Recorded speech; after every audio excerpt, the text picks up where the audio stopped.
Dennis, I have another question from a Patreon member. And thank you, T. Rose, for supporting. I really appreciate that. Consider joining and helping us out here at MythVision. I hope this isn't an ignorant question. You could find the Q source. Where would it likely be found? Why do you think it wasn't included with our known texts? That's a great question.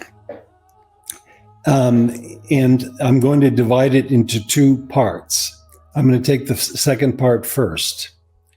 Why wasn't it included in our New Testament? I think there are three reasons that it wasn't. As far as I can understand, the Q document is not a Christian document. It's a Jewish document that thinks Jesus is pretty cool for offering an alternative understanding of Jewish law that is more congenial to the socially marginal in Israel. So he's the new Moses. He's giving a new law in the inaugural sermon. And so I think the early church, in the Q document, there's no salvation by faith in Jesus's death. His death is known, but it's not the cause of faith. Jesus will be exalted, but there's no resurrection from the dead. So when you have the Markan Gospel and the Pauline proclamation, all of a sudden that kind of minimal understanding of Jesus is not going to work very well. There are other things that happen in the Q document that are problematic. One is that the Q document likely had the passage that says, I will destroy this temple that is made with hands and build another that is not made with hands.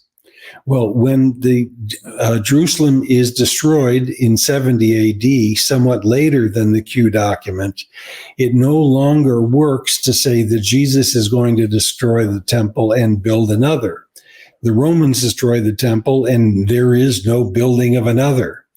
So the gospel authors are really struggling to make sense of that saying, and they attribute the saying then to false witnesses or simply omit it. So that's one problem, the failure of prophecy in the Q document. But there also is a rather shocking freedom with Jewish law. So in my Q, the story of the adulterous woman, so to speak, appears in the Q document. And in that story, the elders say, Moses said we should stone women like this. What do you say? And Jesus is not going to let them stone. And so he writes in the dirt the Mosaic commandment, presumably, but it's not written in stone as in the Septuagint. It's written in the dirt to make it flexible. And then he tells this woman to go. She's guilty. She has not repented. She has not claimed innocence. And this idea of having Jesus violate Jewish law and sending a promiscuous woman away without a rebuke was simply too radical for the church. But there are other parts of the Q document that were radical or not working as well. So when you have Mark writing and Matthew and Luke imitate Mark, they include things from the Q document, but they also often adjust them or omit content that likely came from the Q document to make it more congenial to the Markan or Pauline understanding. So that's why it did not survive in the church. And by the way, by later on, it simply didn't exist. So it was different from the rest of the synoptics. They cherry-picked it in order to have Jesus say what they wished to have it say, but they didn't continue it altogether. But Derek, read the first part of the question again. The question I think that she was trying to ask that didn't get answered was simply, where would it likely be found? I think because almost all papyri of early Christian and Jewish texts too comes from Egypt, it's most likely, if it is going to exist, it's going to exist in fragments, and it probably is in the sands of Egypt somewhere. That's the most likely place. The other place where it sometimes happens is in monasteries' libraries.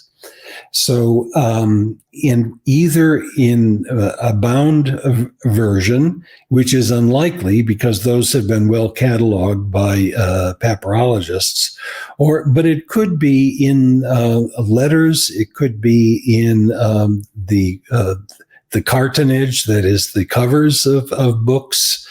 So that's the way we find most of these lost documents. They're kind of in the cracks. They're not cataloged. So they could be preserved in libraries and monasteries, or in other finds such as we have at Oxyrhynchus or the Cairo Geniza and so on. So that would be my guess. But it's a very interesting question, but one can only speculate about it. Ladies and gentlemen, be sure to sign up for Dr. Dennis R. MacDonald's Greek Mimesis in the New Testament course, Reading the Gospels with One Eye on Greek Poetry.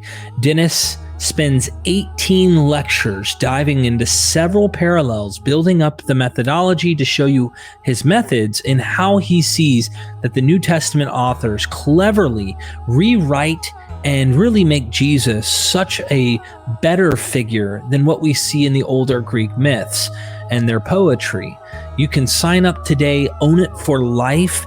There are several hours, well over 8 hours of content in this course with 18 lectures.